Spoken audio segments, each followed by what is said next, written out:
It's another thing that's hard to get around to. I would need to do a more careful analysis and, estimate a cost, try to find out where there are contractors that are willing to do this kind of work. Well, I'm aware that there are some people that are particularly interested in getting the trail developed down into the Great Meadow.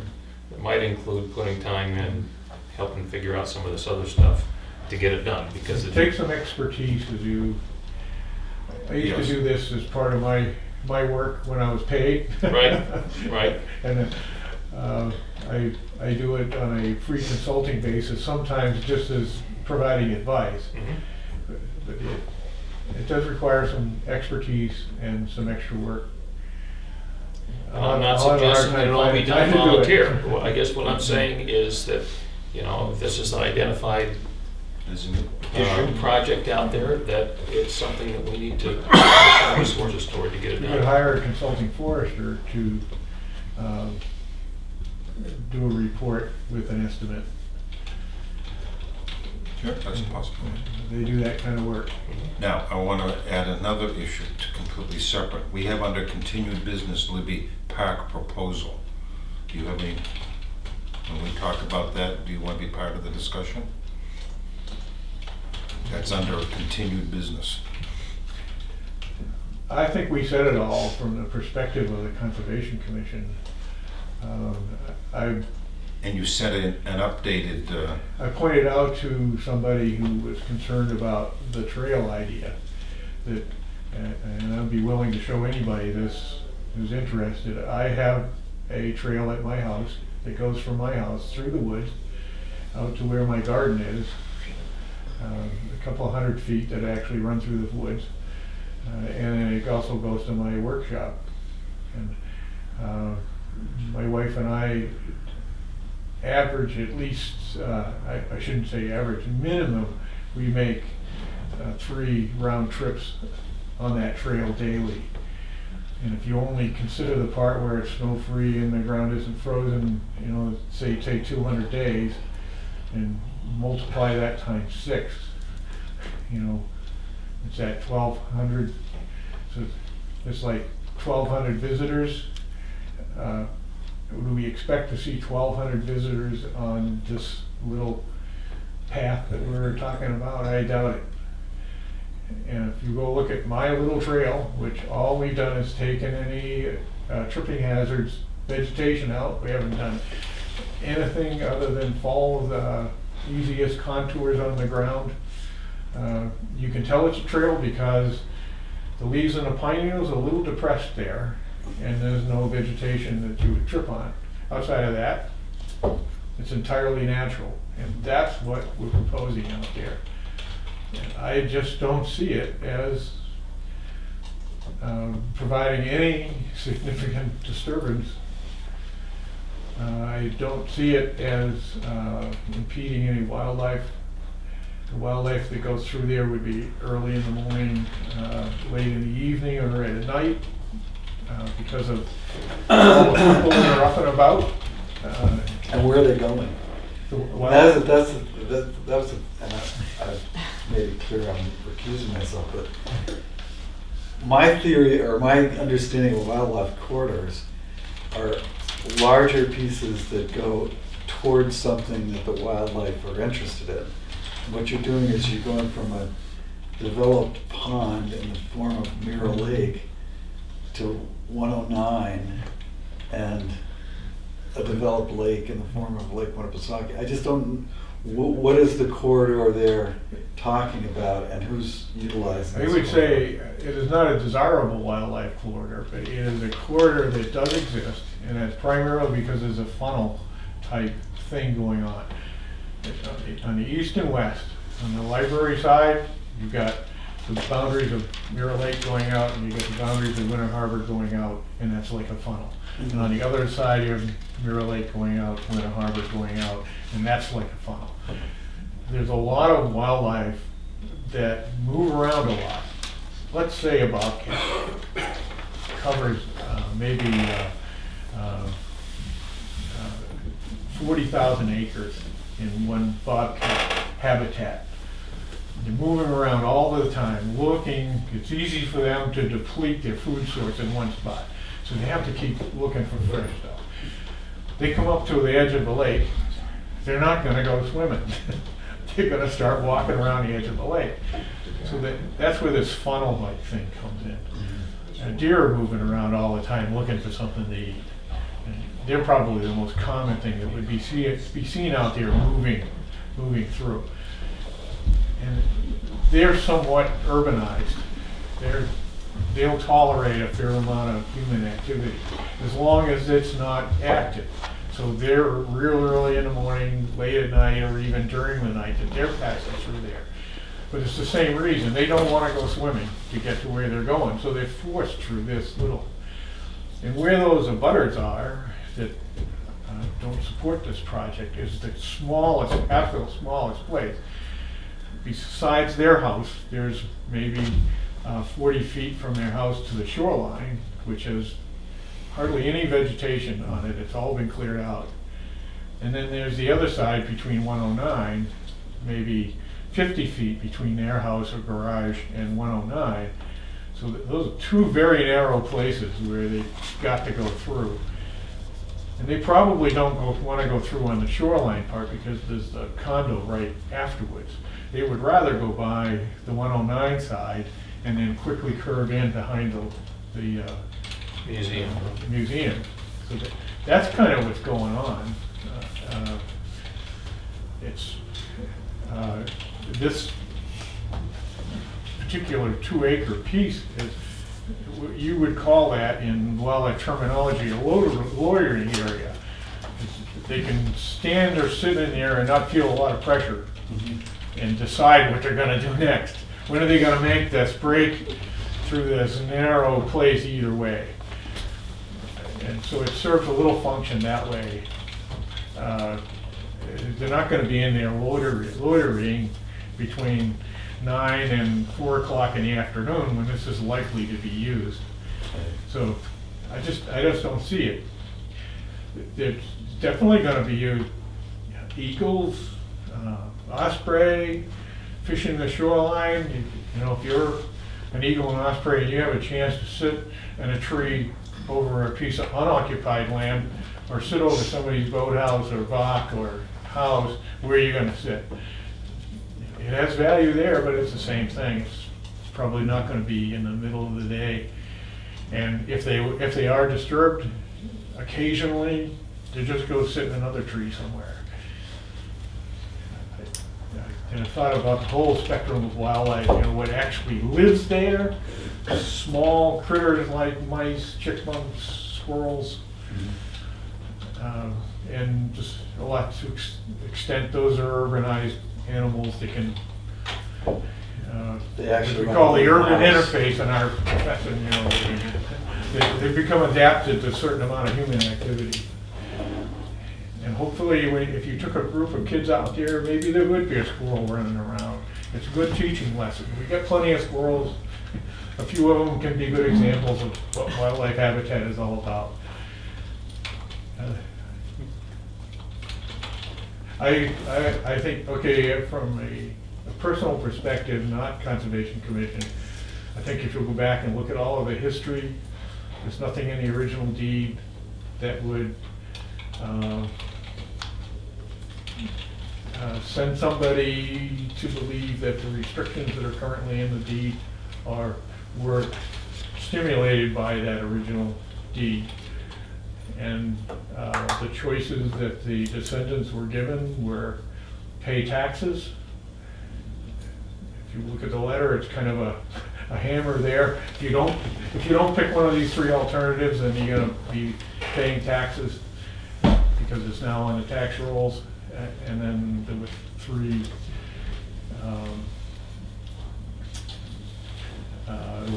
There were three alternatives that are almost the same. One had Lake Treason Conservation Trust, one had Wolfboro Conservation Commission, and the other had Town of Tuftonboro. But and none of those choices. Well, the Wolfboro one was dead on arrival, because I mean it's like the rounding proposal of logging. Wolfboro could not own that piece of property, have any But interest. none of the restrictions were listed, other than no commercial activities and, you know, no development. None of those were listed in those alternatives that were given to the descendants. So, you know, if you wanted to go back to court and say, we think this, we want to revise this deed, I think it would be pretty easy to do. It just would cost money.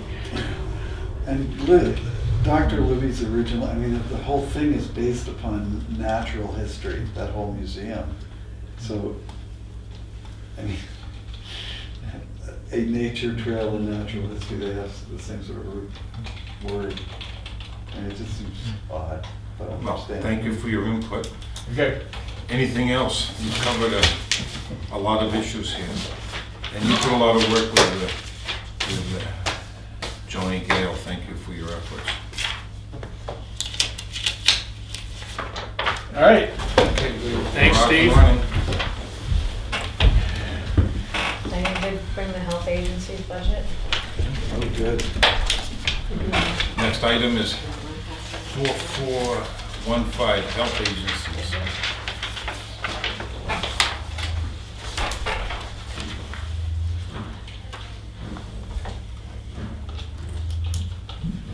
Have you folks read the folder of the different items? Can I ask through it, yeah. can I ask a question, Karen? Mm-hmm. Help me here. Lakes Region Tourist Association. How is that a health agency? Do I misunderstand something?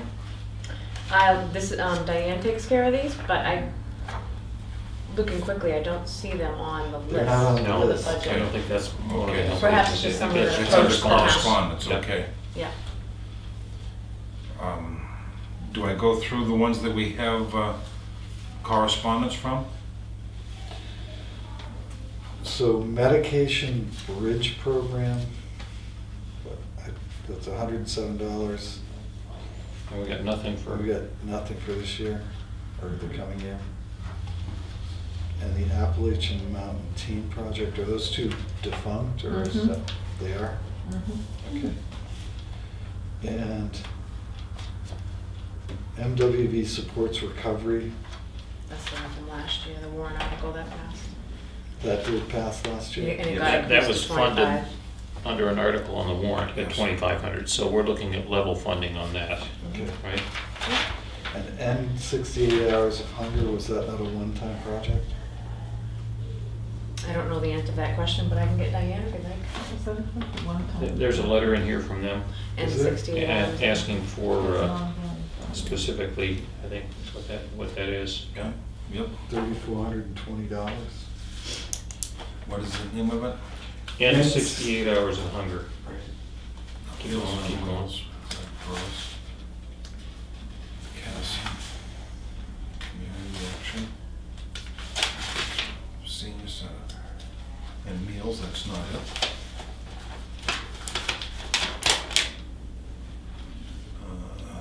That's, Starting Point. Center. Carroll County. Caregivers.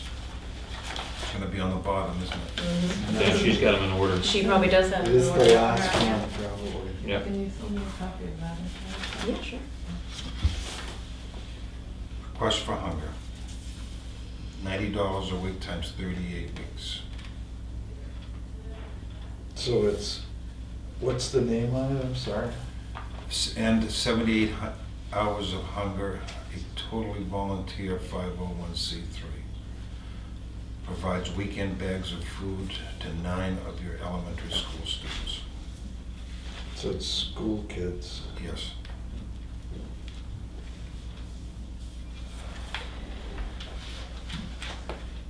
So I'm showing an increase over last year of $2,415. And given that, That's the 25 for right, MWV, MWV. Mhm. should be more, starting point went up $300. Oh, but Appalachian Team went down 24. Okay.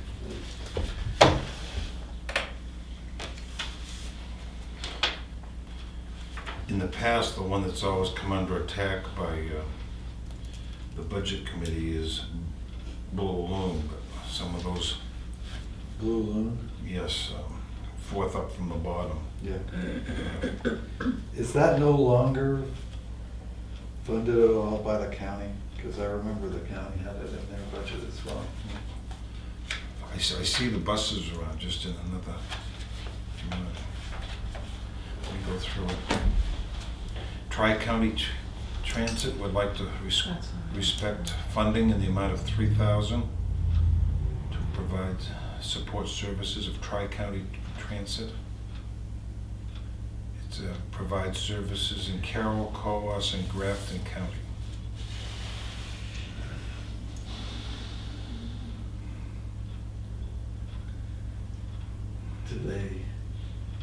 That's all? Yeah, the funding is received from the town is used to match federal funding we receive to cover our operating and administrative costs.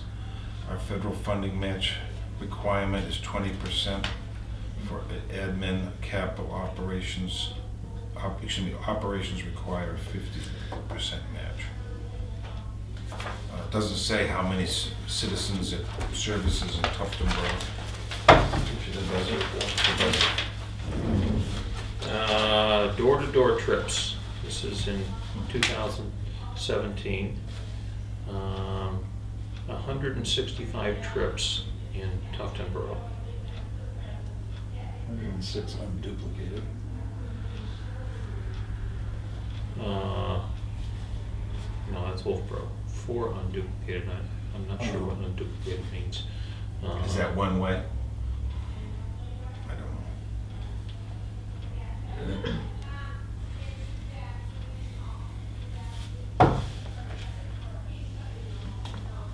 So we're giving the same amount as Marlboro, and Madison, and Tamworth.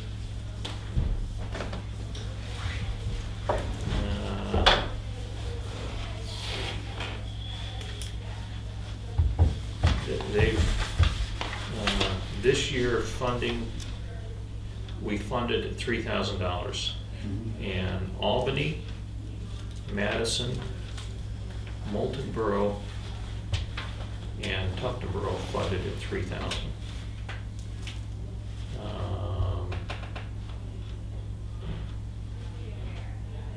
Conway and Wolfboro funded at $4,000.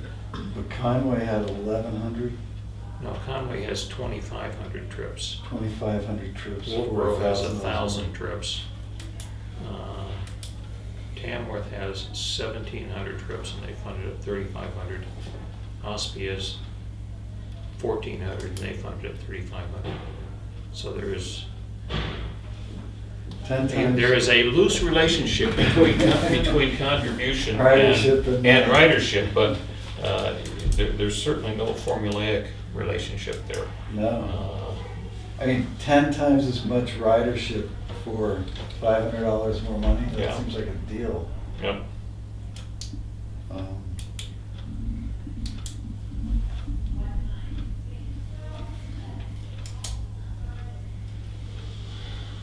Shall we do the math? I mean, is there anybody out there who's paying less than we are? Yes. Well, that doesn't, no. No. So it's a $3,000 minimum, Well, it's a, $3,500 minimum? no, $3,000, and there were,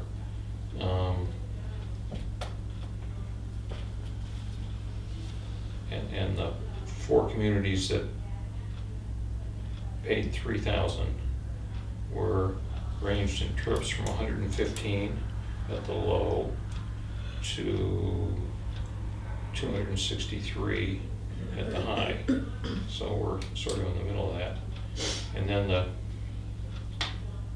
next jump up from there was over 1,000 trips.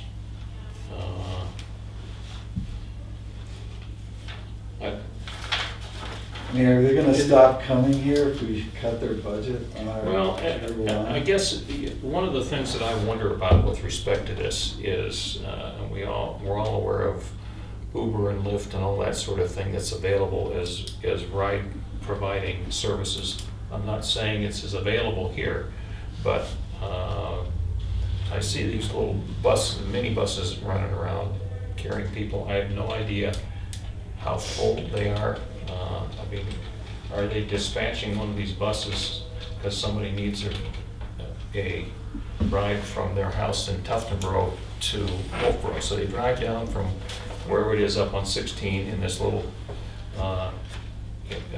24 passenger bus, pick them up, take them to the hospital, come back. Is the model that we're using here for transit appropriate to the needs of the population, or has technology and some other things gone beyond what's there? I don't know I mean, the total population of Carroll County is somewhere under 50,000. It's like 47,000, Right. 48,000 people, which is a very, very small city. Yes. But we're over hundreds of square miles. Yeah, no, the population density is very, very low. Right, Which so is, what sort of transit model works? And this is obvious, I mean, I can't understand the numbers and how they come up with it. I mean, Conway should be paying 10 times as much as we are, but they're not. If you're doing it on a ridership basis. Excuse me, do you have any input on You're health doing the agencies? Yeah, I just wanted to bring to your attention that Medication Bridge does not need any more money from the town. They are all set.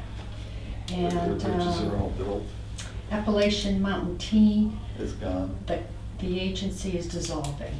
Okay. So there will be no requests from them. And Carla had something about. I'm sorry. I just wondered in regards to transportation, if they broke it down as they have in the past, how many were for medical appointments? oh yeah, it's all broken out, right? Yeah. But, 165 rides that were provided out of here, $3,000, that is $18 and change per ride. And I have no idea how that compares to, let's say, if we directly funded a taxi cab for somebody to pick them up and take them to the doctor. You know what I'm saying?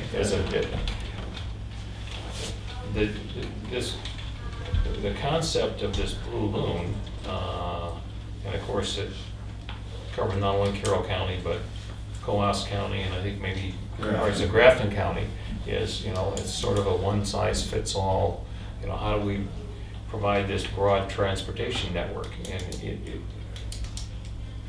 there isn't anything else that I'm aware of that's in place today to directly replace it, but is it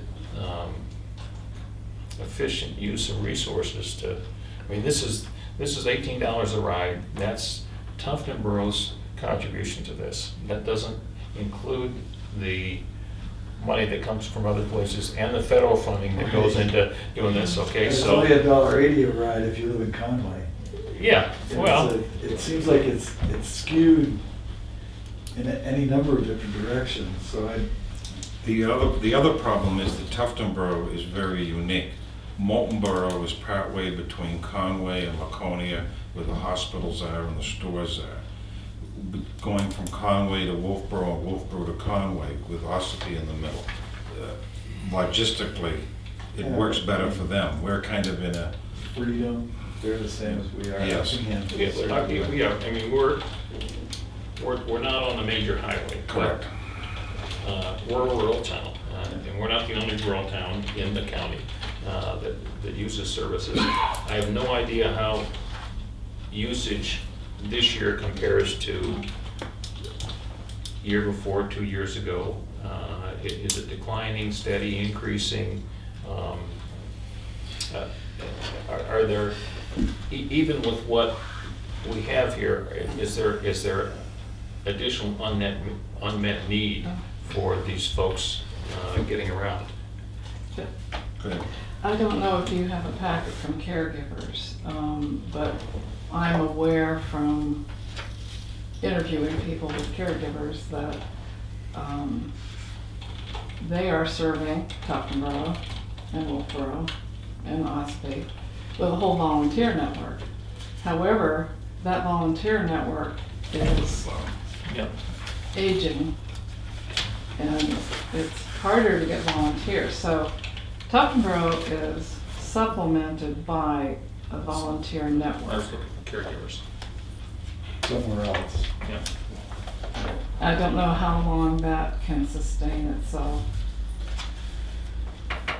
Just, So the relationship you're trying to draw is that we're supplementing Blue Loon for other communities in a quid pro quo for caregivers? actually what I'm saying is Blue Loon needs to work harder to reach all those people who are getting rides Oh, because caregivers. from volunteers and friends and neighbors, and the idea is that people can independently get to the hospital. It's probably being underused because people in rural towns aren't.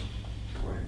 So maybe we should Yeah. extend the conversation into 18 and figure out what we're gonna do going forward. I mean, I don't think Blue Loon's done a very good job of selling their deal, but I don't wanna, personally, I don't wanna hang up our health agency's budget on that issue. I mean, we're talking $3,000, maybe we're talking $1,000, sorry. Well, so, I'm gonna move the health agency's budget at a total of $39,706 for 2018. I'll second that. And I'm not saying we're done with conversation, but I agree with you. And I think it's appropriate to have somebody from Blue Loon come sit with us. And we can always reopen the budget and adjust it. But I guess personally have felt for a while that maybe this concept of these little minibuses running around for single ride from here, there, and whatever is not the most efficient model. And that's not to say there's anything else in place, but it certainly would be helpful to have a better understanding of how they're working. Are they working toward a direction that as a service provider, now presumably they have a model in place in terms of you pick up the phone and you call somebody, but and they send out this little bus, but maybe they're working towards something that's more efficient, like, yeah, we got some small sedans that can do these single taxi type thing on a more economical level. Well, I mean, you've been here a while, Woody. Yes. In 14, it was down to $1,500. In 15, it was down to 0, Yes, and now it's back up to $3,000. yes. What transpired in those 2 years? In those years, Budget Committee said no. And if I remember correctly, the representatives came in and exactly what you said, Bill, didn't really So we did. sell it. Okay. Well, there's a motion made and seconded. Are you ready to vote, gentlemen? I am. All those in favor of the motion say aye. Aye. Motion passes 3-0. I was just gonna make a comment that those buses are probably equipped for handicapped riders and the taxis are not. All I'm saying is that, no, and I think it's a good point, but, Could I raise one question there? Or be out of order here? It's up to Go ahead, sir. Are the buses only serving Country Village? Or are they serving the whole community? Because to my knowledge, they largely serve Country Village and don't serve the whole community. They're eligible to go anywhere in the community. But somebody has to be able to call them to get them, right? Right. right. I have no idea. They have a Yeah. website, Yeah. and I think it's just underused. It's underused because people don't know about it, and the people at Country Village do know about it, so they go there more often than other places. The next item is White Horse Addiction Center, which is a new request for $2,500. You guys mentioned that traditionally, the first year where someone comes to us like this, it's a discussion in a warrant article. Right, isn't that what happened with Yeah. NWV supports? Yes. Yes. Is there a motion? Or do we just bring this up when we do warrant articles? I think it's appropriate to include it in the discussion when we're looking at warrant articles. Yeah, there we go. Okay, you make sure that's done? Okay. And are we in agreement, we'd like to have the Bloom Loom folks come talk to us in January? No problem, okay. Does that make sense? Sure, that could be great. I don't know that it's gonna be very informative, but. Well, it will be informative, one way or the other, won't it? Either there's a, you know, Sort of nexus. more of a plan here, and there's some things that we don't understand, and some things in the offing that are encouraging, or there's a lot of work to be done. But Joe, I think your point about how well do people know about it is important. And Diane, when you deal with people, you make them aware of it. yes, correct? as a matter So of fact, I was just going to. when we have folks come in for town assistance, that's one of the many resources that you make them available Oh, I do, and I've had to some and people. try and get them connected up Yep. with. But it's like so many things out there, we're all little Yankees and we're just one, you know, and we need to recognize when we do have a need that raise our hand and say, you know, we need to help. There are resources out there to help, and it's important we get folks connected up with them. Okay, next is review and approval of minutes for December 4, 17.